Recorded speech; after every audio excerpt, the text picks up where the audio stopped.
Ya, entonces vamos a comenzar con la clase de hoy, ¿cierto? En donde vamos a comenzar con con la continuación de lo que nos quedó pendiente de la clase anterior, ¿ya? Les recuerdo, ¿cierto? Que como les he ido diciendo, generalmente en todos los contenidos hay cosas que se entregan porque ustedes deben tener una noción o haberlo escuchado alguna vez, ¿ya? Pero no es necesario sabérselo todo al 100%. Por eso yo siempre voy a irles destacando que es importante saber y que no de algún contenido, ¿ya? Justamente con la intención de que no profundicen en algo que no les va a servir o que no es necesario, y quizá eso mismo hace que dejen un contenido realmente importante de lado, preocupándose de aprender más otro, ¿ya? Por lo mismo que yo les avisé, de hecho vieron que el quiz no tenía preguntas del mandato de administración, ¿cierto? Y le avisé que en la prueba iba a ser lo mismo, a lo más iban a salir cosas básicas, como quién es el mandante, quién es el mandatario, cuál es la diferencia entre un mandato y un contrato, etcétera, ¿ya? Pero no tienen que saberse las cosas de artículos de ley que salen sobre el mandato en la clase, ¿ya? Es como para que entiendan dónde viene el mandato de administración y por qué es de tal forma nomás, ¿ya? Ayer se todavía hemos quedado en el mandato de administración, en donde dijimos que tenía dos partes, que eran el mandante y el mandatario, ¿cierto? El mandante era el que entregaba el encargo o la gestión del negocio, y el mandatario el que aceptaba este negocio y llevar a cabo esta propiedad, en el caso del corretaje, que sería el corredor de propiedades, ¿ya? Algo que también establece la ley sobre el mandato de administración es que normalmente es consensual, ¿ya? El artículo 2123 del Código Civil establece la forma como puede hacerse el encargo, que incluso puede ser verbal, por escrito, mediante escritura pública o de cualquier modo inteligible. Lo importante es que se entienda. Los contratos, por definición en el Código Civil, generalmente todos se consideran consensuales, ¿cierto? Porque uno establece ciertas condiciones para algo, va a dar algo, va a recibir algo a cambio, etcétera. Se revisan esas condiciones y cuando uno las firma, en estricto rigor para la ley, uno está aceptando, uno llegó a un consenso de las condiciones que se estipularon ahí y las está aceptando, por eso está firmando, ¿ya? Ahora, yo les había mencionado que también adicionalmente existía un mandato general y un mandato especial, ¿ya? Estos se encuentran definidos en el artículo 2130 del Código Civil. El mandato general es el que se da para todos los negocios del mandante o con una o más excepciones determinadas. En cambio, el mandato especial comprende uno o más negocios especialmente determinados, ¿ya? Ahí se mencionan dos artículos del Código Civil en donde se concluye que el mandato general, por amplia que aparezca su redacción, no otorga más facultades al mandatario que los actos de administración propios del giro del negocio, ¿ya? Es decir, lo que se le encarga como corredor de propiedades. Para dar un mandato general, debe hacerse una larga enumeración de las facultades que se quieren otorgar, ¿ya? Es decir, nosotros en general utilizamos un mandato especial porque se encargan uno o más negocios y se establecen las condiciones especiales que van a estar incluidas, ¿ya? Como las limitaciones, las responsabilidades del corredor, del propietario, etcétera. Ahora, facultades que tiene el corredor como administrador en base a un mandato de administración, ¿ya? Porque nosotros ya habíamos hablado, ¿cierto?, de facultades y roles del administrador, pero a nivel de teórico de corretaje, ¿ya? Aquí esto es lo que menciona la ley respecto a las facultades del corredor como administrador, ¿ya? Bueno, los mandatos en realidad. No existen estipulaciones especiales, ¿cierto? Por lo tanto, lo que les decía que se maneja de acuerdo a lo que es un mandato de administración en general, ¿ya?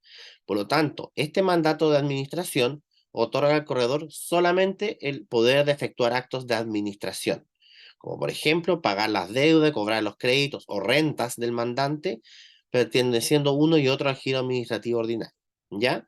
Es decir, yo cobro una renta y, por ejemplo, si yo tengo una propiedad administrada, que el valor de la renta incluye los gastos comunes, dentro de mi labor de administrador, debiese estar que yo al recibir esa renta, cancelo los gastos comunes, saco mi comisión y posteriormente transfiero al propietario. Lo otro que podría suceder es que si hay que hacer un arreglo a la propiedad que fue autorizado por el propietario, uno, ¿cierto? Paga los gastos comunes, saca su comisión, paga ese arreglo, ¿cierto? Y posterior transfiere la renta al propietario, ¿ya? Por eso habla también de pagar las deudas. Y contratar las reparaciones de la cosa que administra, ¿ya? si bien nosotros lo hacemos porque nosotros tenemos que dar, porque ese es el sentido de la administración, que el propietario no use su tiempo, ¿ya?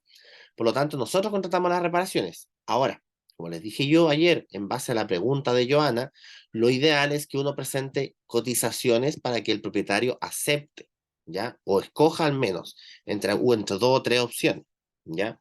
Ahora, también suele pasar que a veces el propietario ya le deja, por ejemplo, un listado de personas con las que él trabajó, por ejemplo, gas, fitter y esas cosas, y le dice que cualquier cosa manden a él nomás, y no es necesario hacer cotización. Todo va a depender, como dije, de las condiciones que establezcan el corredor y el propietario en su contrato o mandato de administración. ¿Ya? La atribución de pagar las deudas del mandante autoriza al corredor también para pagar las contribuciones de los inmuebles, ocupando para ello dinero de las rentas de arrendamiento. ¿Ya? La ley permite que suceda esto, pero como les digo, también se hace un consenso entre el propietario y el corredor, y generalmente los propietarios deciden pagar ellos las contribuciones. ¿Ya? El cobro de los créditos del mandante permite al corredor obtener y recibir el pago de las rentas de arrendamiento adeudadas a su comitente, es decir, al propietario. Ahora, hay facultades que requieren de poder especial, ¿ya? En el poder para actos de administración no están incluidas las facultades de celebrar contratos de arrendamiento o modificarlos, ni las de demandar en juicio de desahucio o terminación de contrato de arrendamiento, para todo lo cual el corredor de propiedades necesitará de poder especial, que es lo que les mencionaba ayer, ¿cierto?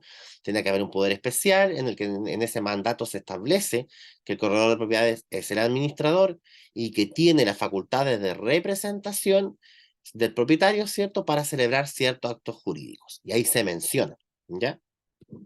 Se menciona esto de celebrar contratos, etcétera, que al fin y al cabo son trámites que son relacionados al arrendamiento, ¿no? Ahora, otra cosa que establece la ley es que todo mandatario, ya sea de corretaje de propiedades o no, que tiene encargado, ¿cierto?, la administración de algo en base a un mandato de administración, tiene obligación legal de rendir cuentas al mandante, que al propietario, ¿ya? Esta obligación es muy importante, especialmente en la administración de los inmuebles, por lo que les comentaba yo de que por el alto valor del patrimonio que está en juego, ¿ya? En el desarrollo de la administración, el corredor de propiedades recibe dinero, realiza gastos y entrega los saldos en forma periódica al comitente o propietario, ¿ya? Y obviamente las partidas importantes de su cuenta deben ser documentadas. Es decir, nosotros debemos guardar un respaldo, que en este caso serían boletas o facturas, ¿cierto? De los gastos que hemos realizado. ¿Ya? Y esto sale en el artículo 2155 del Código Civil. De todo esto que hemos visto hasta el momento en esta clase, es importante, ¿cierto?, que recuerden que para poder firmar por el propietario o demandar al arrendatario o por terminar el contrato, tenemos que tener un poder especial, ¿ya? No podemos hacerlo sin un poder especial. Y también es importante recordar esto, que dentro de nuestras funciones está el hacer cobros y pagar los gastos que se generen de la propiedad, ¿cierto? Y que debemos rendir cuentas, ¿ya? Ahora, esto tampoco es una rendición de cuentas así como que, digámoslo, de forma contable, ¿ya? Uno, aparte que tampoco es que se estén haciendo gastos todo el tiempo. Por ejemplo, el mismo caso que les puse de una propiedad que está arrendada con gastos comunes incluidos, lo que uno puede hacer simplemente para rendir esa cuenta mensual, que es el único gasto que tenemos, es decirle al propietario cuánto se pagó de gasto común, enviarle el comprobante, por ejemplo, y transferirle la diferencia. ¿Ya? Ahí con eso nosotros ya estamos rindiendo cuenta porque se generó ese gasto. Ahora, si se hizo un arreglo, obviamente enviar la boleta de ese arreglo. ¿Alguna duda, consulta, comentario? Ha quedado. Creo que no. Ya. El mandante también tiene obligaciones, ¿ya? Es decir, el propietario que nos entrega su propiedad en administración por medio de un mandato de administración tiene obligaciones que están estipuladas en el artículo 2158 del Código Civil, ¿ya? Donde dice ninguna es de la esencia del mandato. Además, las partes pueden estipular otras obligaciones para el mandante, ¿ya? Como dijimos, es porque es consensual, ¿ya? Uno puede consensuar otras obligaciones o quitar algunas. ¿ya? Las más importantes que salen mencionadas en el Código Civil son que el mandante, es decir, el propietario, debe proveer al mandatario, que es el corredor de propiedades, de lo necesario para la ejecución del mandato, ¿ya? Cuando se habla de lo necesario para la ejecución, comprende las cosas que puedan necesitarse para la correcta ejecución del encargo. Por ejemplo, si a nosotros nos van a pasar una propiedad para arrendar, y resulta que esta propiedad tiene la luz y el agua cortada, por ejemplo, por una mora anterior que el propietario no solucionó, él no nos está cumpliendo con darnos lo necesario para poder ejecutar el mandato, porque si arrendamos esta propiedad, el arrendatario nuevo no va a hacerse cargo de esa deuda, y el arrendatario nuevo no va a poder arrendarla, porque no va a poder evitarla, porque no va a tener servicios básicos, ¿ya? En otras palabras, para esto, tienen que pensar que estos artículos de ley están hechos para el mandato en general. Entonces, si lo llevamos al mandato de administración de una propiedad en arriendo, asimilémoslo al hecho de que el mandante, ¿cierto?, debe proveer al mandatario la propiedad en condiciones que se pueda arrendar y habitar por un arrendatario, ¿ya? Si el mandante no cumple esta obligación, es decir, el propietario no la cumple, el mandatario puede desistirse de su cargo, ¿ya? Es decir, puede revocar este mandato acusando que el mandante no cumplió la obligación de que se le debía proveer de todo lo necesario para ejecutar este mandato, ¿ya? Porque también esto para la ley se considera un incumplimiento de contrato, ¿ya? Otra obligación del propietario es reembolsar los gastos razonables causados en la ejecución del mandato. ¿Ya? Es cierto, como dijimos anteriormente en la clase anterior, la administración es a riesgo y cuenta de la primera, es decir, del propietario. Por lo tanto, si el administrador realiza un gasto por alguna reparación o algo, el propietario la debe reembolsar. ¿Ya? Por eso es que para evitar problemas también yo les recomendaba que se hiciera con cotizaciones y que el propietario siempre autorizara los gastos. ¿Ya? Otra obligación que tiene es el pago de la remuneración estipulada o la usual, ¿ya? Es decir, la comisión de administración mensual que se cobra, ¿ya? Esta remuneración que se establece en el mandato, ¿cierto? Es de la naturaleza del mandato, por lo tanto es una obligación que esté ahí, ¿ya? Puede ser fijada por convención de las partes, por ley, por costumbre o por el juez, ¿ya? Y esto es porque prevalece el principio de la autonomía de la voluntad. Cada parte tiene una voluntad, estas llegan a un consenso, ¿cierto? Y establecen esta comisión, ¿ya? Disculpe, ¿le puedo hacer una pregunta? Díganme. En el caso de los cobros ay, perdón, del corredor, eso entre la boleta que generan, ¿ese gasto puede ir incluido en esa boleta? ¿Cómo? ¿La Lo que comisión? pasa es que él me manda una boleta, un ejemplo, me manda una boleta por el costo del valor del arriendo, me lo manda a mí. Y dentro de esa boleta, de lo que él me deposita, hace como un desglose y abajo pone el gasto de la comisión de él. ¿Ya? Por ejemplo, si la propiedad sale 500.000, coloca que usted le transfirió 450 y se pagó 50. Claro, claro, Sí, puede hacerlo porque está eso se rindiendo, puede hacer. al fin y al cabo está rindiendo cuenta. Está Claro, demostrando por qué le está transfiriendo menos del valor de la renta. claro, rendición de cuenta, pero si en el caso, si la propiedad se quiere solamente para inversión, en cierta manera, estando ahí eso ingresado dentro, se hace el cobro la persona y me hace una rendición de cuenta que propiamente tal no es una boleta, es una rendición de cuenta. ¿Ya? Físicamente no está en la totalidad el cobro del arriendo. Entonces, si cuando uno lo quiere para inversiones, pues uno quiere volver a invertir, ya hay menos. Claro, sí, esas son ¿Conviene? cosas No que tienen que conviene. consensuar. No, pues ahí no conviene. Ya, perfecto. Entonces, para conversarles. Claro, Gracias. de nada. Ahora, respecto a cómo se puede terminar un mandato, ya, el primer punto dice que el desempeño del negocio para el cual fue constituido, ¿ya? Una vez que se ejecuta el negocio, termina el mandato, ¿ya? Pero pueden quedar subsistentes obligaciones ya generadas, como las de rendir cuenta y pagar la remuneración, ¿ya? Estas obligaciones se extinguirán por el pago, ¿ya? ¿Qué quiere decir esto? Si por algún motivo, por ejemplo, el arrendatario que teníamos actualmente se fue de la propiedad, ¿ya? Nosotros teníamos una administración, estamos buscando un nuevo arrendatario, y como no hemos encontrado, propietario encontró uno por su cuenta y decide terminar con nosotros el mandato de administración, ¿ya? Para hacer eso, se puede hacer, pero también nosotros tenemos la obligación de rendir cuenta hasta el último día que lo tuvimos y obviamente el propietario pagar la remuneración proporcional a la terminación del mandato, ¿ya? Esta causal solo es aplicable a los mandatos especiales. Ojo, no al mandato general, pero como les mencioné, esto es teoría del Código Civil General de Mandato. Y ya mencionamos, ¿cierto?, que en corretaje vamos a usar siempre mandatos especiales. Por lo tanto, no es necesario meternos en los generales, ¿ya? Puede ser también por expiración del término o evento de la condición, que por ejemplo nuestro mandato haya estado sujeto a un plazo y no se haya puesto una cláusula de renovación, ¿ya? Por lo tanto, si tiene una fecha de término y no se renueva, se da por expirado el contrato, ¿ya? Y obviamente, como ya lo habíamos mencionado, siempre termina por la muerte de una de las partes, ¿ya? No se traspasan estas obligaciones.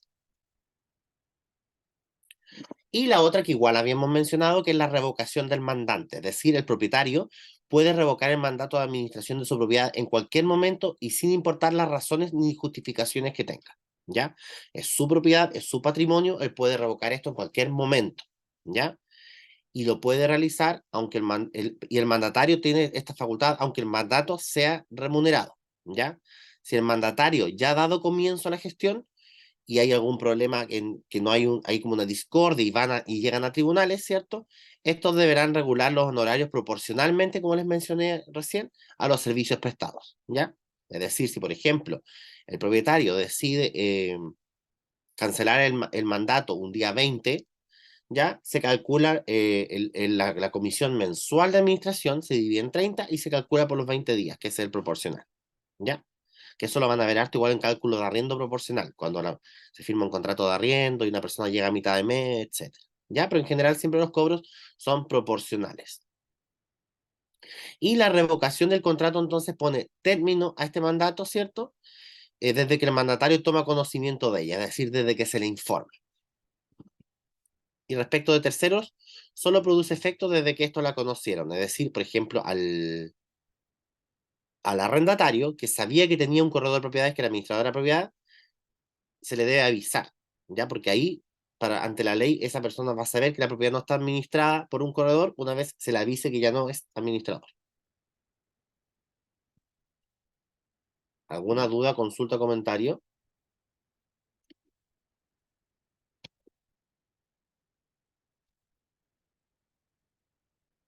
Parece que no. Ya, y eso era solamente lo que quedó pendiente de la clase de ayer. Así que vamos a ir a la de hoy día.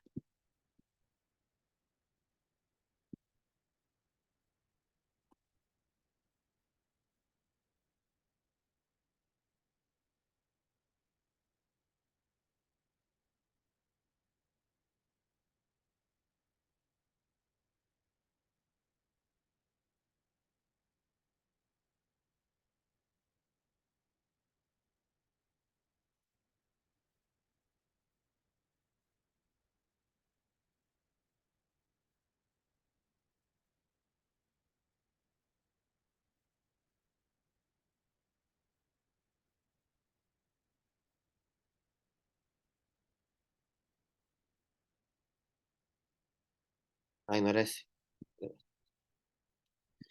Era este primero. Ya. Ahora, habiendo visto, ¿cierto? Algunas cosas bases que se tienen que saber en el rubro del corretaje de propiedades, ¿ya? Es que vamos a comenzar con lo que es la ley de arrendamiento de predios urbanos, ¿ya? La ley 18.101. Es decir, desde esta diapositiva comenzamos todo lo que tiene que ver con la temática arrendamiento, ¿ya? Como les comenté, antes de profundizar en esta clase, el jueves es la primera prueba y va a ser solo hasta los contenidos de hoy, ¿ya? Por lo tanto, todo lo que es el proceso de arriendo propiamente tal, lo vamos a comenzar posterior a la prueba, ¿cierto? La otra semana, y eso es de la prueba 2. Nada del proceso de arriendo entra en esas pruebas. Lo de la ley de arrendamiento, sí, porque va ligado a lo que hemos estado viendo hasta el momento, que son solo conceptos legales, ¿ya? Por lo tanto, lo que veamos hasta hoy entra en la prueba. Ya, la ley, ¿cierto? Como todas las leyes, están divididas en títulos, artículos, ¿ya? Y esta la vamos a analizar en cuanto a sus títulos principales, ¿ya? Y vamos a ir revisando, obviamente, como es mucha teoría, mucho texto, yo igual les voy diciendo, como siempre, esto es importante, esto no se lo encuentra muy seguido, esto no, ¿ya? Y respecto a esta ley, lo primero que hay que saber es que el título 1, ¿cierto? Se refiere al ámbito de aplicación de la ley, ¿ya? Es decir, eh, ¿cómo la vamos a aplicar? ¿Y a qué y para qué se va a usar? ¿Ya? El artículo primero, ¿ya? Dice, el contrato de arrendamiento de predios urbanos, entendiéndose por tales los ubicados dentro del radio urbano respectivo, se regirá por las disposiciones especiales de esta ley y en lo previsto en ella por el Código Civil. ¿Por qué? Porque el Código Civil, ¿cierto?, regula los contratos. Por lo tanto, independiente que haya una ley de arriendo, hay ciertas cosas que se rigen por el Código Civil. La misma norma se aplicará a los arrendamientos de viviendas situadas fuera del radio urbano, aunque incluyan terreno, siempre que su superficie no exceda de 1 hectárea, ¿ya? Es decir, si nosotros arrendamos un terreno que no esté en zona urbana, pero que es de menos de 1 hectárea, podemos hacerlo mediante la ley de arrendamiento de predios urbanos, ¿ya? El artículo segundo, ¿cierto?, establece las exclusiones para las cuales no será aplicable esta ley, ¿ya? En donde habla de bienes raíces urbanos, ¿ya? El primero dice predios, es decir, los predios, como lo vamos a ir viendo en la ley, se refiere siempre a los terrenos, ¿ya? Al terreno donde está emplazada la propiedad. Predios de cabida superior en hectárea y que tengan aptitud agrícola, ganadera o forestal o estén destinados a este tipo de explotación, ¿ya? Cualquier propiedad que esté destinada a este tipo de explotación y sea superior en hectárea no puede ampararse por la ley de arrendamiento de predio urbano, ¿ya? De hecho, como les dije, que vamos a ver más adelante, para eso existe la de arrendamiento de predios rústicos, ¿ya? Los inmuebles fiscales tampoco pueden estar amparados por esta ley, ¿ya? Tampoco están amparadas por la ley de arriendo las viviendas que se arrienden por temporadas no superiores a 3 meses, por periodos continuos o discontinuos, siempre que lo sean amobladas y para fines de descanso o turismo, porque ese tipo de vivienda no es habitacional, ya es de descanso o turismo, como dice, y esta ley está para amparar, en el caso de lo que es vivienda, para aquellas que son habitacionales, ¿ya? Por eso es que no se puede. En este caso, por ejemplo, sí se podría para las propiedades que a veces en algunas comunas arriendan de marzo a diciembre, como pueden haber escuchado algunos, que suelen ser para estudiantes, ¿cierto? Y que en verano se arriendan por día, ¿ya? Para el contrato de arriendo con los estudiantes que van a estar de marzo a diciembre, ese contrato sí estaría amparado por la ley de arriendo porque es un contrato generalmente superior a 3 meses, ¿ya? Los hoteles, las residenciales y establecimientos similares en las relaciones derivadas del hospedaje. Tampoco, ¿ya? Estacionamientos de automóviles y vehículos.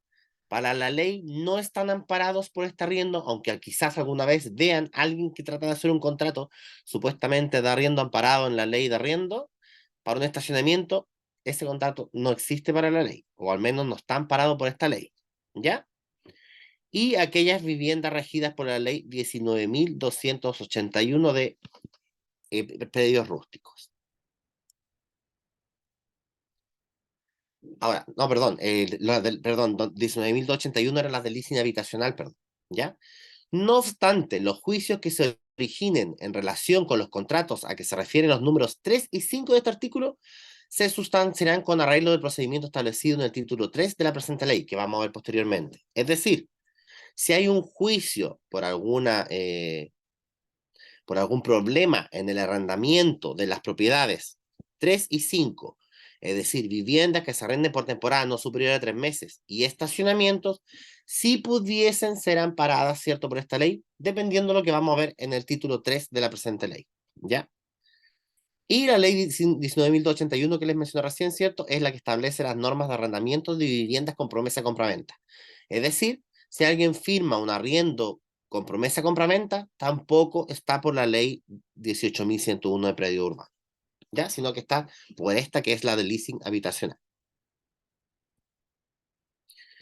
El título 2 habla del desahucio y la restitución del inmueble, ¿ya? En el artículo 3 se menciona que en los contratos en que el plazo del arrendamiento se haya pactado mes a mes y en los de duración indefinida, el desahucio dado por el arrendador solo podrá efectuarse judicialmente o mediante notificación personal efectuada por un notario, ¿ya? Ojo, contrato mes a mes o duración indefinida, se debe efectuar judicialmente la notificación de desahucio. Por eso es que prácticamente nadie firma contratos mes a mes o indefinidos y siempre son 6 meses, 12 meses con renovación, etc. ¿Ya? En los casos mencionados en el inciso anterior, el plazo de desahucio será de 2 meses. Ya es decir, si nosotros le avisamos que por algún motivo particular vamos a terminar el contrato de arrendamiento a nuestro arrendatario, tenemos que darle 2 meses de plazo de desahucio, ¿ya? Que se cuentan desde la notificación, pero este plazo aumenta en 1 mes por cada año completo que el arrendatario hubiera ocupado el inmueble. Dicho plazo, más el aumento, no podrá exceder en total 6 meses. ¿Qué quiere decir esto? Si, por ejemplo, nosotros tenemos un arrendatario que lleva 6 años viviendo en una propiedad y le hacemos en la carta de desahucio, ¿cierto? O término de contrato, legalmente debiésemos darle 6 meses de plazo para irse, porque son los 2 que le corresponden por desahucio, más 4 adicionales por los 6 años que ha vivido, porque podrían ser 8, pero aquí dice que el tope es 6, ¿ya? Por lo tanto, ese es el plazo que debiésemos darle a este arrendatario para irse de la propiedad. Ahora, ojo, esto habla por un desahucio normal. Si por algún motivo este arrendatario se quiere expulsar porque no ha pagado la renta ahí ya no aplicaría el desahucio normal. Ahí uno tiene que cambiarse a la nueva ley de Devuélveme mi casa, que también vamos a ver, y iniciar los procedimientos monitorios, ¿cierto? Para el lanzamiento de arrendatarios, que es otra cosa totalmente diferente. ¿Ya? Para que les quede claro eso en caso de que les salga esa duda ahora. Porque a veces uno puede decir, pero 6 meses si no está pagando la renta, puede estar 6 meses sin recibirla. No, este plazo no aplica para esas cosas. ¿Ya? De hecho, el arrendatario desahuciado va a tener un plazo X, ¿ya? Que ya dijimos 6 meses, por ejemplo. ¿Ya? Pero él puede restituir el bien en cualquier momento de ese periodo, ¿ya? Aquí ya no corre como en los contratos de arriendo que uno a veces pone que si el arrendatario se va antes tiene que pagar 2 meses de multa, etcétera. Aquí, por el solo hecho de estar desahuciado el arrendatario, él puede abandonar la propiedad en cualquier momento desde que se le notificó, mientras sea dentro del plazo, ¿ya? Pero está obligado a pagar la renta y todos los gastos que eran obligación de él hasta el día en que restituye la propiedad, ¿ya? Es decir, por ejemplo, nosotros tenemos un arrendatario que le dimos 6 meses de plazo para irse y él se va a los 3 meses, ¿ya? Él puede hacerlo, pero tiene que pagar la renta hasta esos 3 meses, la luz, el agua, todas las cosas, ¿ya? ¿Le puedo hacer una consulta? Dígame. En efecto, si una persona tiene arrendada una propiedad en donde se hizo solamente un acuerdo de palabra porque eran personas conocidas, la persona ha respondido a cabalidad con el arriendo durante todos estos años, pero el arrendatario, perdón, el dueño de la propiedad pide la propiedad y le dice que quiere que la desaloje de aquí hasta fin de año. Y esta persona obviamente no tiene dónde irse porque se lo dijo de un día a otro. ¿Eso puede ser legal? Puede hacerlo porque, como le mencioné anteriormente, ¿cierto? El contrato de arriendo no es obligación que sea escrito por ley. De hecho, es válido para la ley el hecho de que haya sido verbal. El único problema es que si este arrendatario no se quiere ir y lo lleva a juicio, va a ser algo extenuante porque como no tienen escrito un contrato, al fin y al cabo va a ser la palabra del uno contra el otro, van a tener que presentar pruebas, presentar testigos para llegar a una resolución. Pero sí le puede pedir la propiedad y como es un contrato verbal, debiese respetar el plazo también estipulado por ley. Y en este caso, ¿Ya? ¿cuánto es el plazo si llevan años viviendo ahí? Los 6 meses, que es el tope. 6 meses de tope, perfecto, ya. ¿Ya? Ya. El desahucio, para que se entienda la definición de qué es un desahucio, es la acción legal por la que se expulsa a la persona que ocupa o tiene arrendada una casa o un terreno. ¿Ya? Es un acto por el cual una de las partes notifica a la otra del término anticipado de un contrato de arrendamiento cumpliendo las formalidades que hayan establecido en el contrato o las que establezca la ley. El artículo cuarto dice que en los contratos de plazo fijo que no exceda de un año, el arrendador solo podrá solicitar judicialmente la restitución del inmueble y en tal evento el arrendatario tendrá derecho a un plazo de 2 meses contado desde la notificación de la demanda. ¿Ya? Que esos son ojos, por eso ahí como que nos adelantamos un poco, pero aquí se mencionaba, ¿cierto? En los mes a mes y de duración indefinida. ¿Ya? Aquí ya pasamos a los plazos fijos que no exceda un año y ahí son 2 meses. Ya aquí, desgraciadamente, en el caso que preguntó Joana, yo creo que aplica más el artículo tercero porque como no pactaron un contrato escrito en el que se establecía un plazo, se podría decir que fue indefinido o que estaba mes a mes. Ya, porque no tienen prueba de demostrar, nunca dijeron va a ser un año o 2 años. ¿Ya? Entonces, para alguien que sí hace un contrato a plazo fijo que no exceda de un año, ¿cierto? Son 2 meses de plazo, ya desde que se notifica. En los casos que se refiere a este artículo, el arrendatario podrá también restituir el inmueble antes del plazo y también tiene la obligación de pagar solo hasta el último día en que lo ocupó.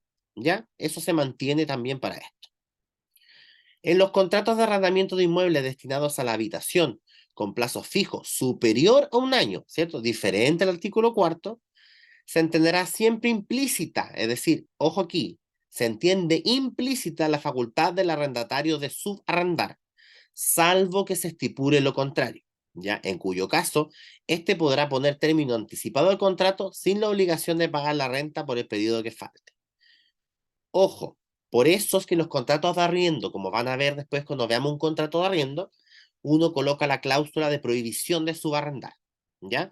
¿Por qué? Porque si el plazo es superior a un año de arrendamiento, se entiende implícita la facultad, entonces el arrendatario podría subarrendar, ¿ya? Entonces es mejor estipular en el contrato que se prohíbe el subarrendamiento. Ahora, para que sepan igual, que lo vamos a ver, de hecho, cuando hablemos de hacinamiento, el subarrendamiento, igual se está utilizando mucho la prohibición ahora para evitar el hacinamiento, ¿ya? Que pasa mucho en algunas partes, especialmente en las comunas centrales de Santiago, donde a veces arriendan extranjeros las propiedades y viven, no sé, muchas personas en un departamento que es de un dormitorio, ¿ya? Entonces, justamente estas cláusulas de subarrendamiento impiden que suceda eso, ¿ya?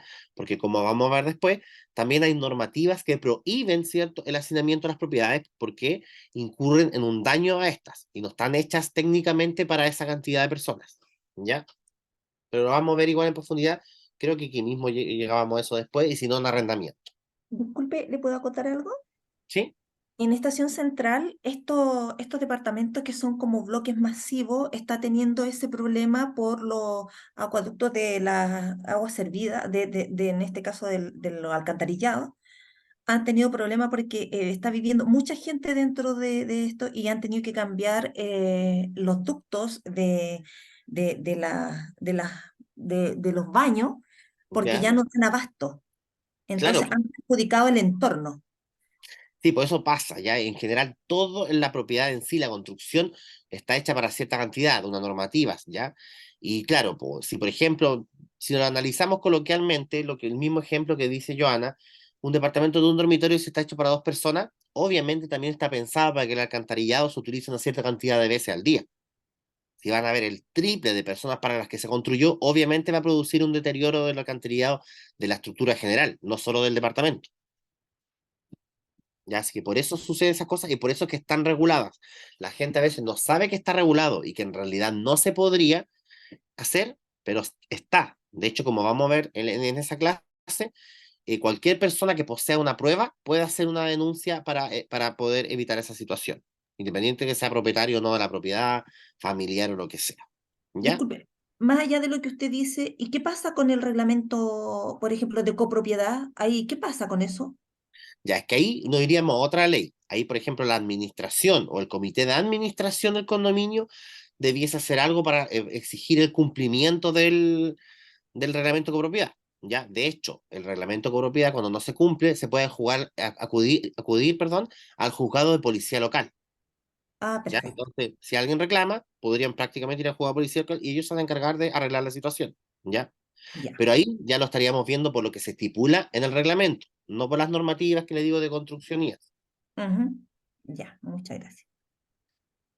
El artículo sexto habla de cuando el arrendamiento termine por la expiración del tiempo estipulado para su duración, por la extinción del derecho del arrendador, es decir, por ejemplo, vende la propiedad, o por cualquier otra causa, el arrendatario continuará obligado a pagar la renta de arrendamiento y los gastos por servicios comunes que sean de su cargo hasta que se efectúe la restitución del inmueble. ¿Ya? Como han visto, vamos en el artículo sexto y esta ley al menos siempre menciona que el arrendatario está obligado a pagar hasta que restituye el inmueble. ¿Ya? Pero si el arrendatario abandona el inmueble sin restituirlo al arrendador, es decir, yo, Aldo, sabéis que me quiero cambiar de casa, me voy, ni le avisé al arrendador, dejé botado, me cambié nomás. ¿Ya? Eso es abandonar. Este podrá solicitar al juez de letras competente que se lo entregue sin forma de juicio con la sola certificación del abandono por un ministro de fe. Es decir, a través del juzgado de letras, uno con un testigo demuestra que esta persona abandonó la propiedad y puede hacer que el juzgado se la entregue. ¿Ya? Dicho funcionario levantará acta del estado en que se encuentre bien raíz al momento de su entrega al arrendador y remitirá copia de ella al tribunal. ¿Ya? ¿Por qué? Porque justamente a través de esto se le pueden hacer los cobros al arrendatario hasta el día en que se restituyó la propiedad. Y la propiedad se restituyó cuando el juzgado le entregó la propiedad a la persona, no cuando él hizo el abandono. ¿Ya? Por lo tanto, va a ser responsable de todos esos gastos igual. Disculpe, ahí la persona debería asumir si dejó deudas. eh, También eso se restituye de acuerdo al juzgado. Sí, se puede exigir mediante juicio. ¿Ya? Ahora, muchos propietarios a veces en general deciden no hacerlo por el tema de los gastos que le va a traer, porque igual para hacer un juicio va a necesitar un abogado, ¿ya? Y por Entiendo. eso mismo que hoy en día están muy en boga los seguros de arrendamiento, ¿ya? De hecho, hay algunos seguros de arrendamiento que no aseguran el pago de la renta si se va al arrendatario, pero que son contratados para tener el lanzamiento de arrendatario en caso de deuda, el cobro de las deudas que pueda haber dejado, etcétera, ¿ya?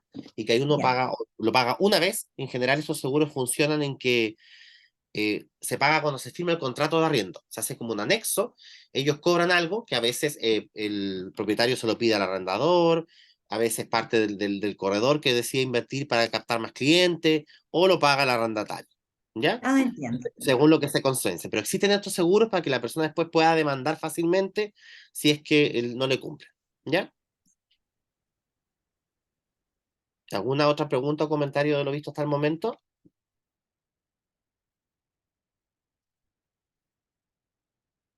Ya. El título 3 que habla de la competencia y del procedimiento. ¿Ya? El artículo 7 establece las normas de que trata este título se aplicarán a los juicios relativos a los contratos de arrendamiento de inmueble que se refiere al artículo primero de esta ley. Deberán aplicarse en especial a los juicios siguientes: juicio de desahucio, juicio de terminación del arrendamiento, restitución de la propiedad por expiración del tiempo estipulado para la duración del arriendo, restitución de la propiedad por extinción del derecho del arrendador, de indemnización de perjuicios que intente el arrendador o el arrendatario, y otros que versen sobre las demás cuestiones derivadas de estos contratos. ¿Ya? Específicamente, cualquier cosa que no se cumpla de lo que se estableció en el contrato de arriendo, ¿cierto? Se ve a través de esta ley y aquí se establece la competencia y el procedimiento que tiene la ley. ¿Ya? El título 3 entonces en general habla de la competencia que tiene la ley de arrendamiento, habla de los procedimientos judiciales que se van a realizar y habla de las responsabilidades y sanciones para cada parte, tanto arrendador como arrendatario. Estos títulos son enormemente largos, por lo tanto, obviamente, por eso es que no les puse esa teoría, pero obviamente ustedes, bueno, de hecho la ley de arriendo se las voy a subir en esta clase también como archivo, por si alguien la quiere mirar, es súper larga, les digo al tiro, pero se las voy a subir como material adicional, ¿ya? Y como hablamos de procedimientos aquí, es decir, por ejemplo, ¿qué sucede si no me pagan? Aquí se incluyó un título 3 bis, que es Ley Devuélveme mi casa, ¿ya? Es decir, la ley Devuélveme mi casa, de la que pueden haber escuchado alguna vez, no es una ley individual propiamente tal, es un agregado a la ley 18.101 de arrendamiento, ¿ya? Y se agregó en este título que tiene que ver con la competencia y el procedimiento, ¿ya? El título 4, bueno, vamos a ver en su momento igual, que no me acuerdo si era ahora o en arrendamiento, pero en alguna de estas clases está la ley de devolverme mi casa por si acaso, para que vean qué es, en qué consiste, para qué sirve. El título 4 de la ley de arrendamiento habla de las disposiciones generales de esta ley, ¿ya? Por ejemplo, el artículo 19 dice que son irrenunciables los derechos que esta ley confiere a los arrendatarios, ¿ya? Eh, el artículo 20 dice que en los contratos de arrendamiento regidos por esta ley que consten por escrito, las firmas de los contratantes serán autorizados por un notario público, quien deberá solicitar los títulos que habiliten al arrendador a ceder el uso del inmueble respecto al cual recaiga el contrato. Estos contratos autorizados ante notario constituirán un antecedente suficiente para ejercer la demanda monitoria conforme a lo previsto en el artículo 18A, que está en la ley de Devuélveme mi casa que vamos a ver después, ¿ya? Que es donde se ve qué pasa en la demanda monitoria si es que no hay un pago de arriendo, por ejemplo. Cuando los contratos no consten por escrito, se presumirá que la renta es el monto consignado en los depósitos o documentos de pago por al menos 3 meses consecutivos, y en caso de que estos no existan, se presumirá que la renta es la que declara el arrendatario. Por ejemplo, este mismo caso que mencionó Joana de un contrato de arriendo que no tenía contrato, si aquí hubiera después, cuando le entregan la propiedad, una deuda de arriendo y deciden demandarlo, si por ejemplo, obviamente no sé si el caso no, pero si por ejemplo esta persona justo el arrendatario pagaba en efectivo todos los meses, nunca pagó por transferencia, ni depósito, ni nada, ni había un vale de recibo de arriendo, nada, en este juicio la renta va a ser la que declare el arrendatario, independiente que sea o no sea, ¿ya? Por eso es que actualmente se aconseja que sea por depósito, ¿cierto? O transferencia, ya que los depósitos o transferencia ante un tribunal son comprobantes de la renta, ¿ya? Y demuestran cuál es el monto consignado. Y en caso de que si de por algún motivo alguien arrendara una propiedad y recibiera pago en efectivo, que se realice la correspondiente entrega, ¿cierto?, de estos vales o recibos de arriendo, que existen, que antes se utilizaban mucho cuando no existían las transferencias o depósitos. ¿Ya? Aquí había algo que quería contar. Ya. Sobre esto que dice que el notario va a exigir los títulos que habiliten al arrendador a ceder el uso del inmueble, es porque hace un tiempo, desde que se agregó este artículo a la ley de arrendamiento, las notarías están exigiendo un certificado de dominio vigente con una fecha de emisión inferior a 30 días, ¿ya? Para que el propietario demuestre que efectivamente es propietario de este inmueble y que lo puede arrendar, ¿ya? Y así obviamente también se evitan estafas de que alguien esté arrendando una propiedad que quizás ni es de ella. Y después la otra persona no va a tener dónde vivir, ¿ya? Entonces, por eso se exige mostrar este título. Ahora, ojo, las notarías lo están exigiendo. Hay veces en que, por ejemplo, los propietarios llegan y no saben, la notaría les permite firmar el contrato, pero se los deja custodiado hasta que entreguen el certificado. Y ahí recién le entregan sus copias firmadas ante notario. ¿Ya?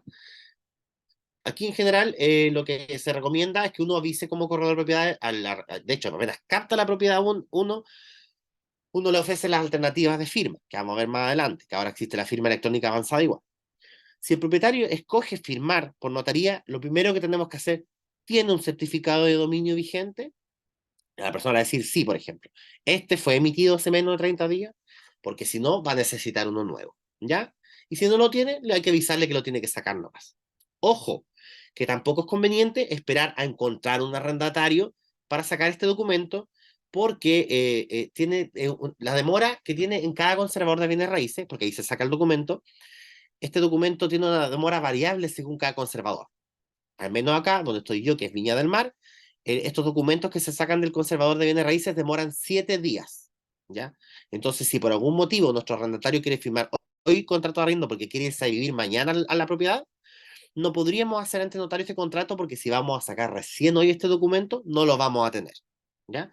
A menos que entre ellos lleguen al consenso de que firman el contrato y lo dejan custodiado hasta que llegue el documento, que también muchos hacen eso, ¿ya?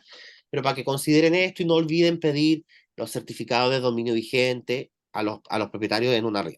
Ahora, dígame. No, le iba a hacer una acotación. Cuando yo iba a hacer todo este proceso, me dirigí primero a la notaría a preguntar, porque llegué hasta la puerta y me dijeron, si usted no trae la escritura o un certificado de, Dominio es que vigente. claro, me dijo, no, no se puede hacer un contrato. Así, de Claro, frentón me no, lo sí, dice. si están tan tajantes con eso. Lo que pasa es que hubo un Sí. tiempo, hace muchos años atrás, que habían muchas estafas en que arrendaban propiedades que no eran. Entonces, por eso empezaron a hacer eso. Ah, perfecto. ¿Ya? Ahora, ¿qué iba a acotar? Creo que se me fue. Mm, certificado de dominio vigente. Uy, se me fue. Ya, de ahí sí me acuerdo, les digo, pero tenía que ver con algo con el certificado. Ah, ya me acordé. Muchos propietarios, de hecho, que a veces en primera instancia no eligen la firma electrónica avanzada como medio de firma del contrato, terminan eligiéndola cuando uno le dice que tiene que tener este certificado porque lo presentan presentando ante notario. ¿Por qué? Porque la firma electrónica avanzada no le piden este documento. Ahora, idealmente nosotros como corredores de propiedades igual deberíamos solicitárselo, por último, para asegurarnos que no estamos interviniendo en una firma que pueda hacer una estafa, ¿ya? De todas formas, la firma electrónica avanzada tiene medios de verificación de identidad y todo, así que si, si la persona realiza esta estafa, igual se le puede encontrar después, ¿ya? Pero lo ideal es que se demuestre que la persona que va a arrendar la propiedad es realmente el propietario o en su defecto es una persona que tiene un mandato especial para poder arrendar en nombre de la otra persona, ¿ya?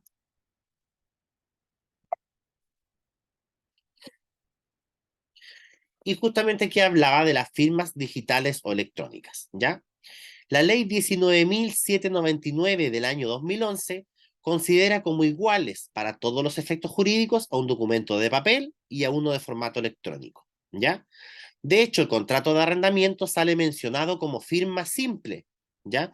Es decir, que la ley reconoce hasta una firma simple electrónica para que sea válido el contrato de arrendamiento, ¿ya? Pero para efectos de seguridad de los clientes, se recomienda utilizar la firma digital avanzada, que es más engorrosa porque tiene medios de verificación de identidad. ¿Ya? La firma simple es la típica que a través de la plataforma la persona dibuja su firma y está firmando. ¿Ya? En cambio, la firma electrónica avanzada generalmente se hace con clave única, la persona le hace unas preguntas de seguridad, etcétera, ¿ya?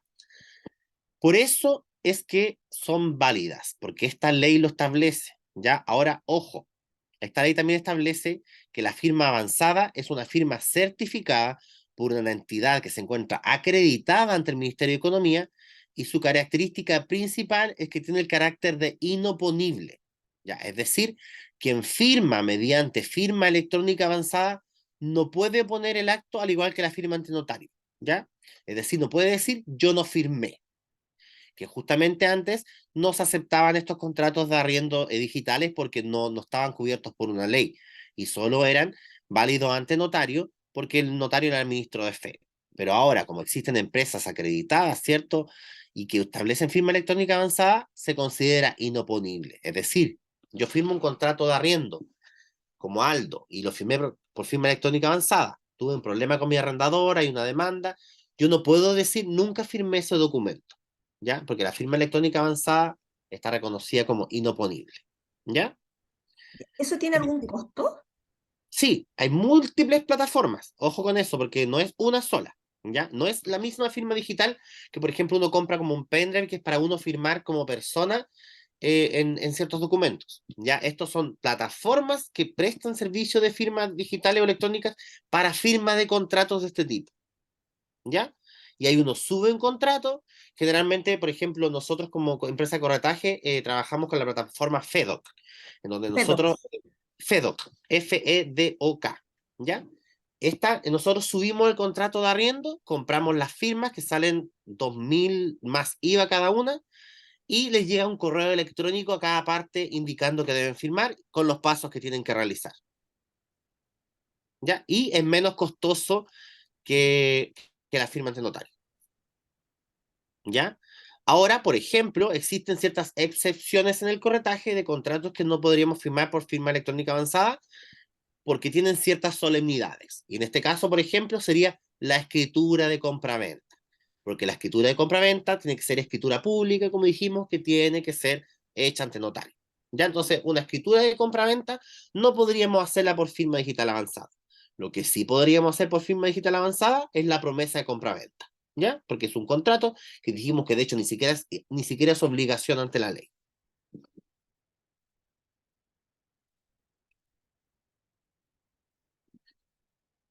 Notarías digitales. Las notarías también ahora actualmente cuentan con un nuevo sistema de firma a distancia, ¿ya? Esto sirve para las personas que, por ejemplo, no quieren firmar electrónicamente porque aún no confían en esto, pero que no pueden ponerse de acuerdo en un mismo horario con la otra parte para ir a firmar, ¿ya? Entonces, también sirve para cuando no sean de la misma área. Por ejemplo, el dueño vive, no sé, en Arica y yo estoy arrendando una propiedad en Santiago. Obviamente no lo vamos a hacer viajar de Arica para que firme, ¿ya? Actualmente existe un sistema en donde el primer firmante que se acerca a cualquier notaría solicita esta opción, firma el documento y le entregan un documento escaneado que tiene un código QR, ¿ya? El segundo firmante acude con este documento a otra notaría y la termina de firmar ahí porque con este código QR la segunda notaría abre el mismo documento y agrega la firma al otro.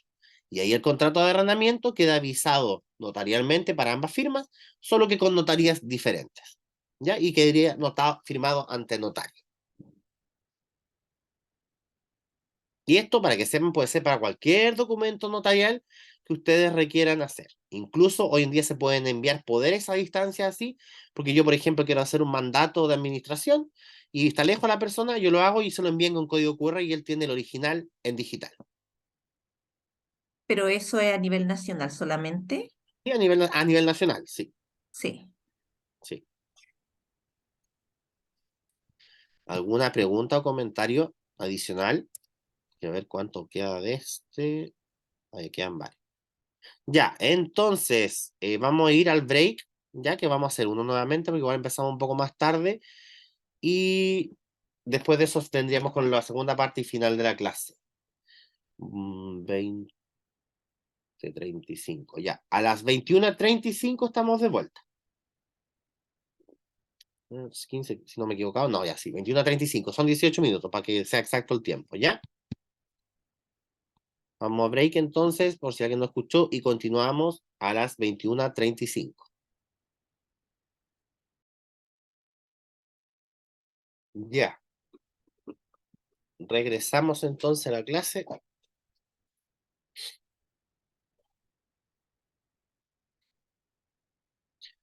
Ya, en el mismo título 4, que hablaba de disposiciones generales, tenemos también el artículo 21, que establece, en caso de mora, los pagos o devoluciones que deban hacerse entre las partes de todo contrato de arriendo, regido o no por esta ley, se efectuarán reajustados en la misma proporción en que hubiera variado el valor de la unidad de fomento, entre la fecha en que debieron realizarse y aquella en que efectivamente se haga. ¿Ya? Cuando se deban intereses, se calculará sobre la suma primitivamente deudada más el reajuste de que trata el inciso anterior, ¿ya? Esto quiere decir, ¿cierto?, de que si hay moras, ¿ya? Por ejemplo, una mora en el arrendamiento, ¿ya? El pago de esta mora se va a hacer reajustada, ¿cierto? Como si hubiese variado el valor de la unidad de fomento. Ahora, ojo, que en general es como extraño que suceda eso, porque como les dije yo en el contrato de arrendamiento, se coloca acá generalmente ya un valor de renta, y este valor de renta la mayoría de las personas lo reajusta con el IPC, que es el índice de precio del consumidor, cada cierto periodo, por lo tanto la renta tiene un periodo mensual que varía cada cierto tiempo nomás, ¿ya? El artículo 22 dice, todo lo dispuesto en esta ley respecto de los arrendadores y arrendatarios se aplicará en caso a los subarrendadores o subarrendatarios respectivamente, ¿ya?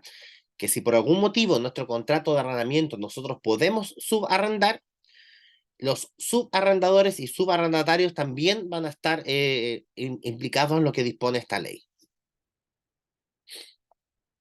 O sea, de cierta forma están ligados al contrato de arrendamiento original. El artículo 23 indica, en caso de negativa del arrendador a recibir la renta de arrendamiento o a otorgar el correspondiente recibo al arrendatario que no deseara recurrir al procedimiento de pago por consignación establecido en el párrafo séptimo del título 14 del libro 4 del Código Civil, podrá depositar aquella en la unidad de servicio de tesorerías que corresponda a la ubicación del inmueble, indicando el nombre, apellidos y la residencia del arrendador por carta certificada la existencia del depósito. Este pago se considerará hecho al arrendador para todos los efectos legales, pero su suficiencia será calificada en el juicio que corresponda. ¿Ya? Ahora, esto se refiere obviamente que en un caso X, por ejemplo, que el arrendador no quiera recibir la renta, por ejemplo, le dijo que terminaba el contrato de arriendo, pero el arrendatario reclamó que tenía más plazo del que le estaba dando, por lo tanto no se fue y le quiere pagarle la renta, y el arrendador no quiere recibirla porque él quiere que se vaya, no. Aquí el arrendatario puede ir al servicio de tesorería e indicar que quiere hacer un pago de renta a tal persona. ¿Ya? Después de eso, ¿cierto?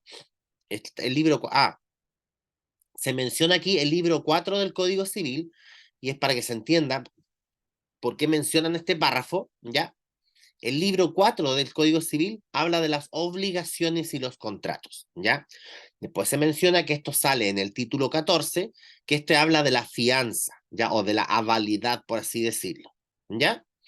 Y ahí dice, claro, se refiere al aval con capacidad de obligarse y viene suficiente para responder a la obligación que garantiza, ¿ya? Por lo tanto, en ese libro sale esto mencionado. El artículo 23 bis, que quiere decir esto que fue un agregado, indica que para los efectos del artículo 1492 del Código Civil, a los contratos de arrendamiento regidos por esta ley, les será aplicable lo dispuesto por el artículo 598 del Código de Procedimiento Civil. ¿Ya? ¿Y qué dice ese artículo 598 del Código de Procedimiento Civil? Menciona que si el arrendatario pretendiera burlar el derecho de retención que concede al arrendador el artículo 1492 del Código Civil, extrayendo los objetos a que dicho artículo se refiere, podrá el arrendador solicitar el auxilio de cualquier funcionario de policía para impedir que se saquen los objetos de la propiedad arrendada. ¿Ya? ¿Por qué? Porque existe un derecho de retención de los inmuebles, perdón, de los bienes muebles del arrendatario por parte del arrendador si, por ejemplo, hay alguna deuda. ¿Ya? De hecho, en los contratos de arrendamiento, como pueden ver, también se menciona esa facultad. ¿Ya? Que el arrendador puede tomar posesión de esos bienes y rematarlos para pagarse la deuda. ¿Ya? Pero eso lo vamos a ver en ese artículo igual. El funcionario de policía, que en este caso particular prestará este auxilio, solo por el término de 2 días. Es decir, 2 días va a tener que estar ahí resguardando la propiedad de que no saquen estos muebles los arrendatarios. Salvo que transcurrido este plazo, le exhiba el arrendador copia autorizada de la orden de retención expedida por el tribunal competente. Es decir, si un tribunal amplió este plazo. ¿Ya? Lo importante que tienen que saber de esto, ¿cierto? Como les mencionaba, es que el arrendador tiene este derecho de retención de los bienes del arrendatario en caso que éste tenga una deuda, ¿ya? Estos bienes son retenidos hasta que el tribunal dictamine si efectivamente existe esta deuda y si se puede pagar con esos bienes para que el arrendador tome posesión de ellos, los pueda rematar y recuperar su dinero, ¿ya? Y que esto incluso puede ser realizado hasta custodia para que no saquen los muebles con la fuerza policial, ¿ya?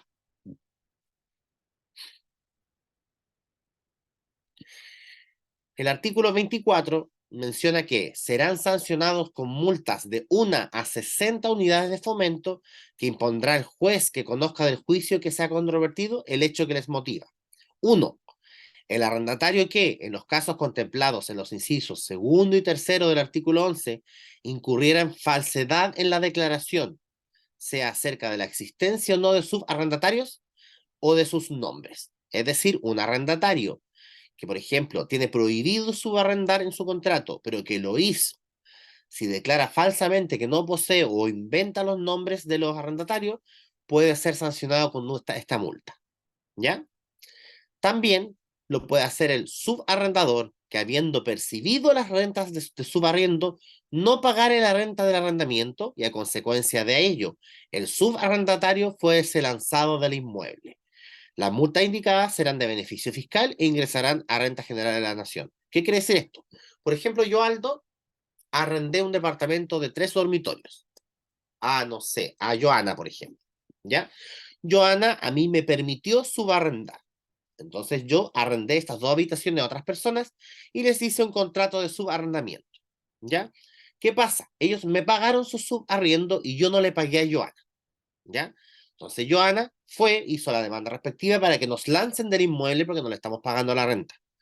Como los subarrendatarios, perdón, si me habían pagado a mí y yo fui el que no pagué, a mí me pueden sancionar con esta multa, ¿ya? Porque por culpa mía ellos son lanzados del inmueble. El arrendador que injustificadamente se negare a otorgar al arrendatario la autorización para abandonar el inmueble y retirar sus muebles, o el recibo que acredite el pago de la renta de arrendamiento, ¿ya? Para evitar cualquier problema en una mudanza, aunque generalmente no se hace, pero existe un documento que debiese utilizarse que se llama salvoconducto. De hecho, en muchos edificios y condominios sí exigen un salvoconducto para que el arrendatario se pueda mudar, ¿ya? Justamente para evitar robo y esas cosas. Entonces el propietario entrega un documento que se llama salvoconducto, donde dice que el arrendatario está autorizado a abandonar el inmueble por tal y tal razón, ¿cierto? Por ejemplo, que los muebles son de él, por lo tanto los puede sacar, etcétera. ¿Ya?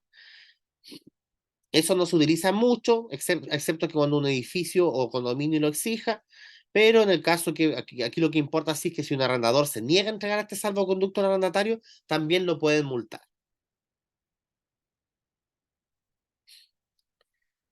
Ya, el título 5 habla de lo que le había mencionado sobre el arriendo y subarrendamiento abusivo y el hacinamiento.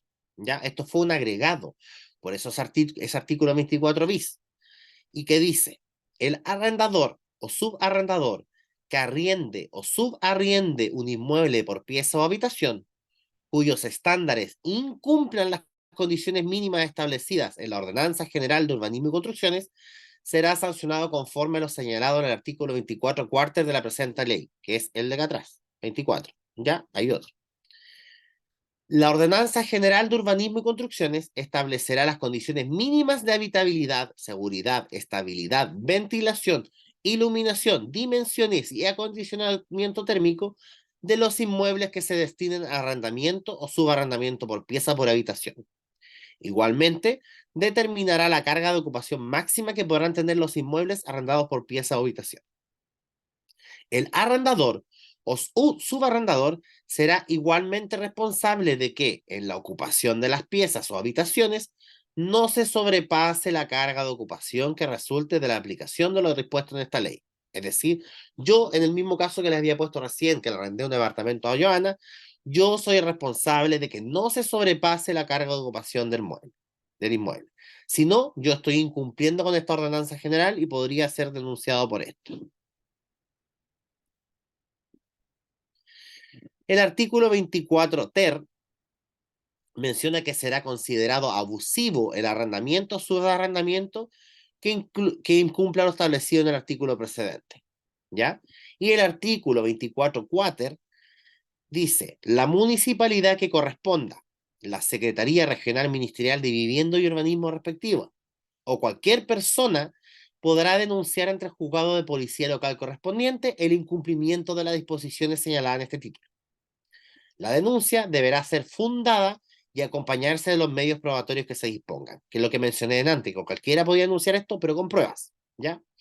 Recibida la denuncia en los términos del inciso anterior, el juzgado de policía local dispondrá la fiscalización por parte de funcionarios de la Dirección de Obras Municipales de la respectiva comuna donde se encuentra la propiedad.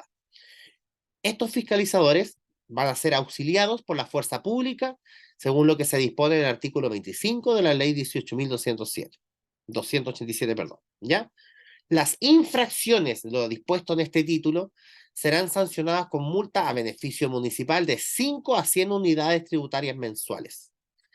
En caso de que medie dolo, engaño o aprovechamiento de la situación de vulnerabilidad de los arrendatarios de las piezas o habitaciones, el monto de la multa que se aplique, el monto, perdón, de la multa que se aplique, no podrá ser inferior al 30% de la multa máxima. Es decir, si se descubre que este es subarrendador, ya, por medio de engaño está incumpliendo esto porque está produciendo un arrendamiento abusivo, un hacinamiento, lo mínimo en que lo pueden multar son 30 unidades de fomento, ¿ya? Porque dice que es el 30% de la multa máxima y la multa máxima es 100 y su 30% es 30, ¿ya? Por lo tanto, ese es el mínimo del que parte la multa si se descubre que hay engaño o aprovechamiento en la vulnerabilidad de las personas, ¿ya? Asimismo, para la determinación de la cuantía de la multa, es decir, cuánto le vamos a cobrar al final de toda esta multa, se ponderará la gravedad del cumplimiento, su duración y el beneficio que el contrato hubiera reportado al arrendador o subarrendador. Es decir, él estaba ganando mucho, pero por el hacinamiento lo llevaba haciendo mucho rato, es muy probable que sea más alta la multa y más cercana a las 100 unidades tributarias mensuales. ¿Ya? De aquí, obviamente, no es importante que se sepan todo textualmente, pero cuando hablamos de lo que es arrendamiento y subarrendamiento, tienen que recordar, ¿cierto?, de que hay prohibiciones al hacinamiento, al subarrendamiento abusivo, que hay condiciones establecidas, ¿cierto?, para ver cuántas personas máximo debiesen ocupar un inmueble para que no se produzca una sobrecarga de este, ¿ya? Y también tienen que recordar que cualquier persona puede denunciar esta situación ante el juzgado de policía local demostrándolo con pruebas, ¿ya? Y que existen multas al incumplimiento de esto. Esto como lo que a grandes rasgos tienen que recordar de esta ley que es tan textual y tan larga, ¿ya? Ahora, antes que se me olvide, para efectos de la prueba, no les voy a preguntar así cosas muy textuales de las leyes, ¿ya? A lo más tienen que saber definiciones que hemos visto aquí, como por ejemplo, qué dice la ley sobre el arrendamiento y subarrendamiento, si se puede subarrendar o no. Tienen que saber cosas como qué es lo que es el desahucio, ya, así cosas simples que deben saber, no los títulos, no los artículos de memoria, ¿ya? Ya. Otros títulos. Existe el de disposiciones varias, que habla sobre sustituciones y derogaciones de otro artículo, por lo tanto no sirve porque ya no existen. Existe lo que regula el cambio de destino de la propiedad, por ejemplo, era habitacional y la quieren pasar a comercial. Y está el título de disposiciones transitorias, que habla de no retroactividad de la ley y disposiciones sobre el valor de la renta. Ya, como les dije, aquí les mencioné como lo importante de la ley de arrendamiento, pero se les va a enviar la ley para que la puedan ver si es que alguien quiere, pero obviamente después cuando veamos un contrato de arrendamiento y lo veamos artículo a artículo, va a ir saliendo como de una forma más aplicada a todo esto, ¿ya? Y no tan teórica. ¿Alguna pregunta o comentario? Una duda. Dígame, Cuando hay, por ejemplo, subarrendamiento, en este caso a veces son por universitarios. ¿ya? Si la persona que firmó el contrato y no hizo cumplimiento también afecta a pesar de que los arrendatarios, pero los estudiantes en este caso hayan pagado su parte, ¿A quién le pagaban ellos? Eso hay que considerar. ¿Le pagaban directamente al dueño o a este subarrendador? no al subarrendador. Claro, son También se ven afectados afectados. igual. Claro, son afectados igual porque el dinero no llegó al dueño. Perfecto. ¿Ya? Lo que sí es después, este subarrendador puede ser multado como mencioné. Ya. ¿Y cuál es la prueba para las personas, por ejemplo, que subarrendaban en este caso el Los depósito comprobantes de de pago, arriendo? claro. Sí, los Perfecto. comprobantes de pago. Ya.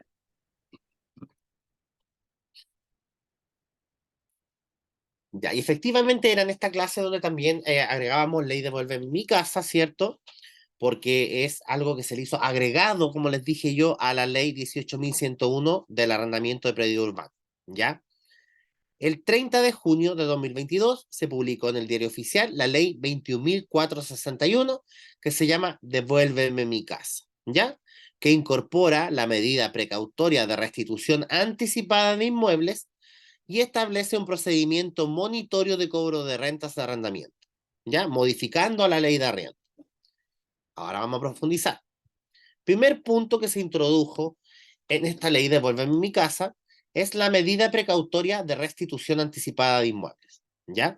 En esta se permite al juez sustanciador del juicio de término de contrato de arrendamiento ordenar la restitución anticipada del inmueble y el lanzamiento del arrendatario demandado con auxilio de la fuerza pública si fuere necesario por. O sea, estos son los motivos que le permiten al juez hacer esta restitución anticipada, ¿ya? Uno, haberse destruido parcialmente el inmueble. O dos, haber quedado inutilizado para su uso como consecuencia de una acción u omisión del arrendatario.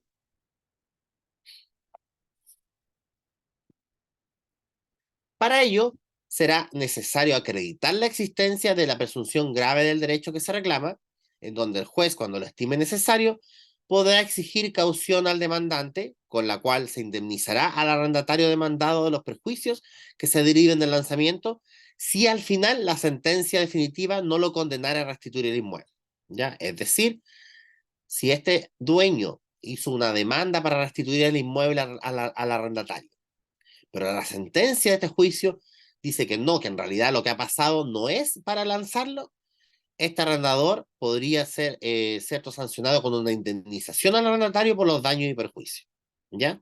Ahora se menciona el término caución, ¿ya? La caución legalmente es una garantía que da una persona del cumplimiento de un pacto, obligación o contrato mediante la presentación de fiadores, juramento u otra medida, pruebas, testigos, etc. ¿Ya? Entonces aquí el juez puede exigir esta garantía al demandante, ¿ya? Y este es el que generalmente se utiliza más, especialmente en los seguros de arriendo, que incluyen el servicio de abogado para cuando los arrendatarios no pagan el arriendo, que es la creación de un procedimiento monitorio para el cobro de rentas, ¿ya? En este se establece un procedimiento monitorio o simplificado mediante el cual, a solicitud del arrendador, y si el juez estima que se cumplen los requisitos legales para acoger la demanda, se requiere al arrendatario deudor para que pague las rentas, gastos comunes pendientes y deudas de consumo dentro del plazo de 10 días corridos. En caso de que el deudor no pague, no comparezca, que comparecer es no asista a este juicio, ¿ya? O no formule una posición, es decir, no diga, no, esto no es correcto, no sé, se le tendrá por condenado al pago de la obligación reclamada y se procederá con el lanzamiento del deudor y de los otros ocupantes del inmueble en caso de que exista, ¿ya? Esta resolución tendrá la fuerza de sentencia definitiva firme y servirá de título suficiente para esa ejecución, ¿ya? Basta con que el deudor no pague, no comparezca, no formule, para que se le pueda lanzar del inmueble sin vuelta atrás, ¿ya? El deudor, dentro del plazo legal, podrá formular por escrito oposición a la demanda de juicio monitorio, en donde el juez podrá desestimar la oposición y seguir adelante con este procedimiento, ¿ya? Cuando las alegaciones o excepciones deducidas carezcan de fundamento.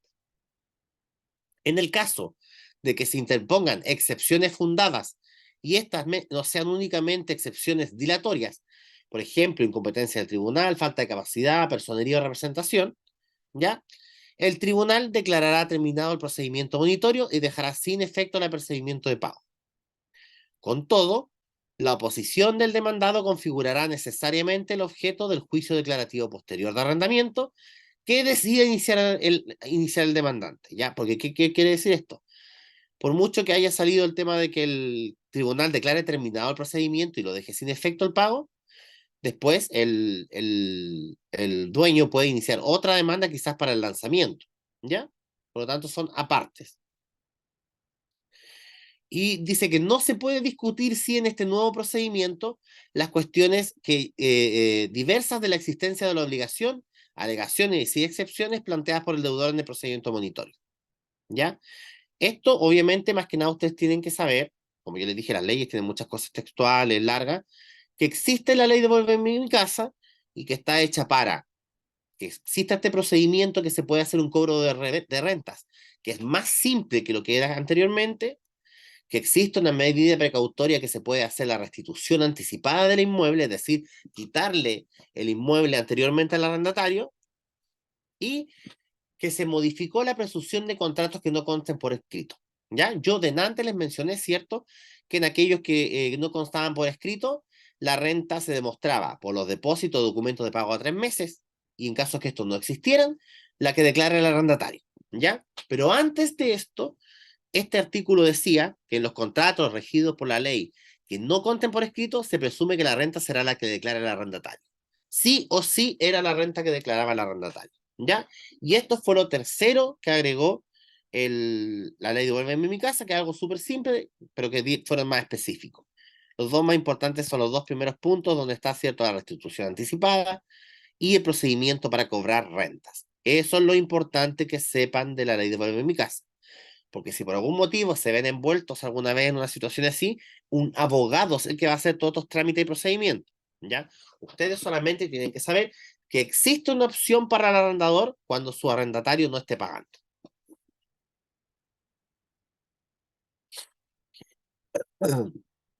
Respecto al título 3 bis de esta ley y al punto del procedimiento monitorio para cobro de rentas del artículo 1, número 3 de arrendamiento, ¿ya? En su artículo 18A se establece: la demanda monitoria de cobro de rentas de arrendamiento y restitución consecuencial del inmueble arrendado deberá señalar nombre, profesión u oficio y domicilio del arrendador y del arrendatario. ¿Ya? De hecho, esto también se liga a lo que les voy a decir yo después cuando veamos arrendamiento y el contrato, que cuáles son los datos mínimos que tienen que ir de cada parte, porque eso influye después para un posible juicio de arrendamiento.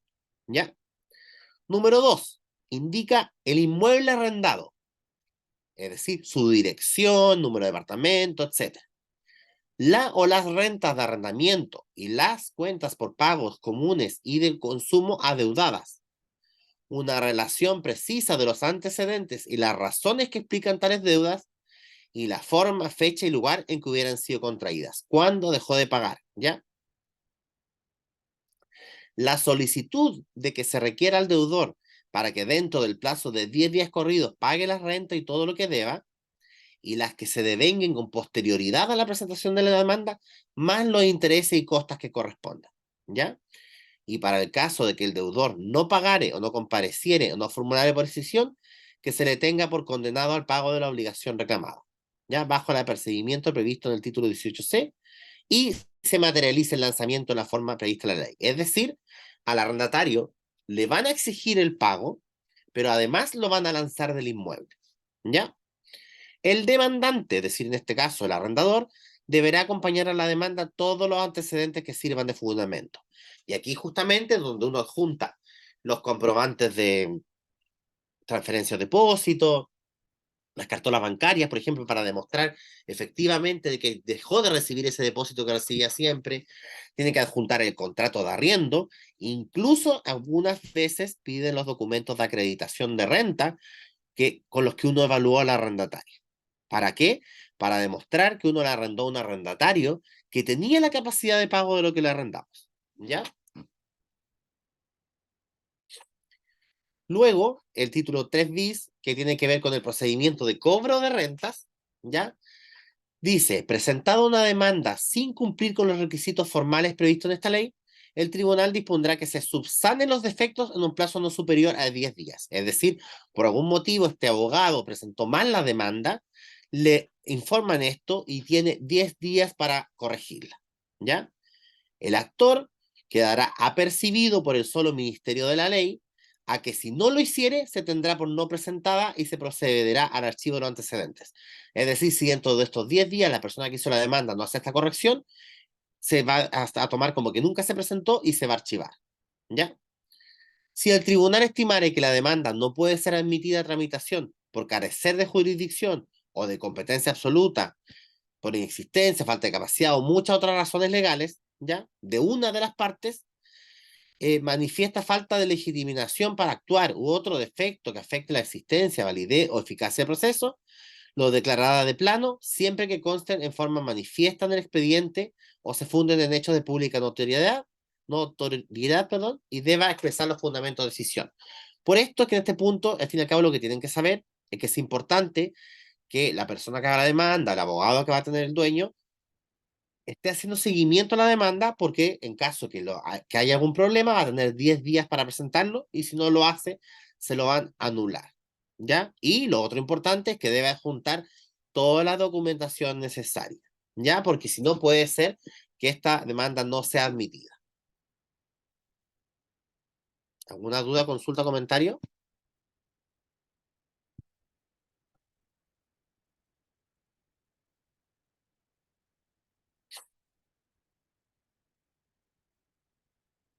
Nada, nada parece. Ya, les cuento. Originalmente, esta clase traería otro PowerPoint de otro contenido, pero como nos quedó pendiente del mandato de administración y no vamos a alcanzar a ver el otro, no vamos a hacer esa clase y va a entrar para la siguiente prueba, ¿ya?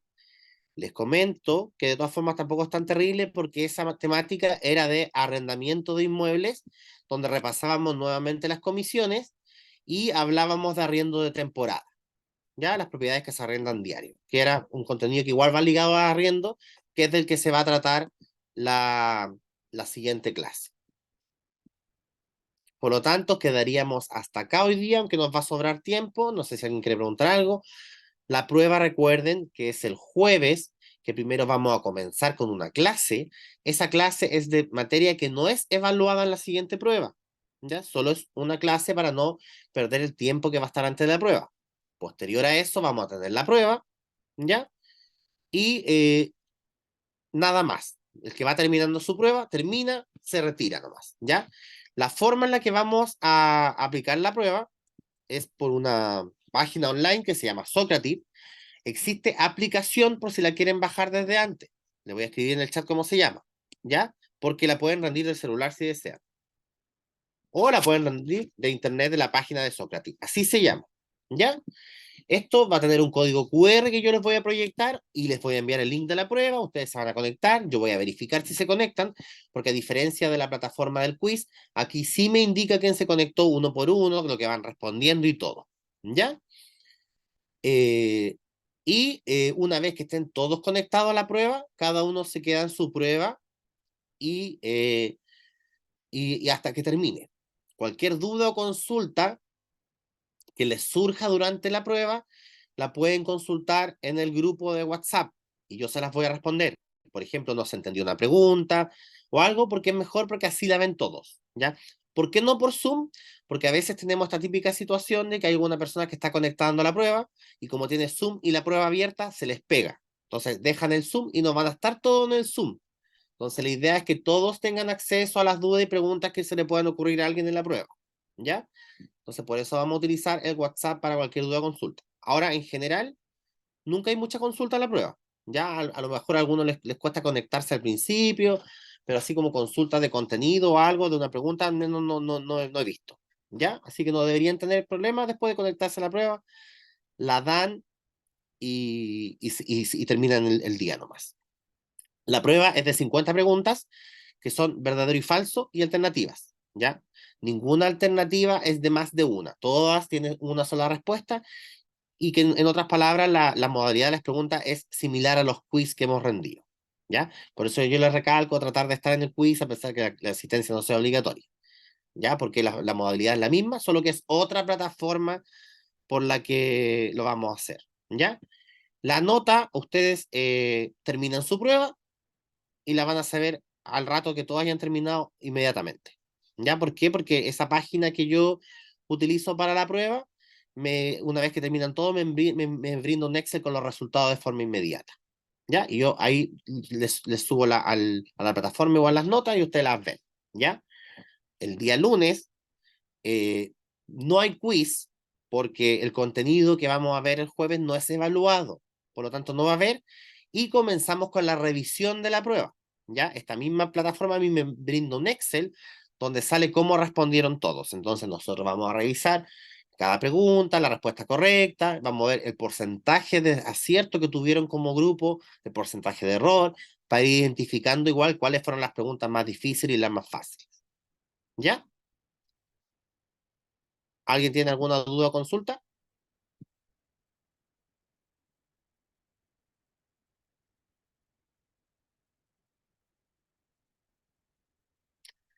Ya, entonces, como nadie tiene duda o consulta, voy a detener la grabación y llegamos hasta acá el día de hoy.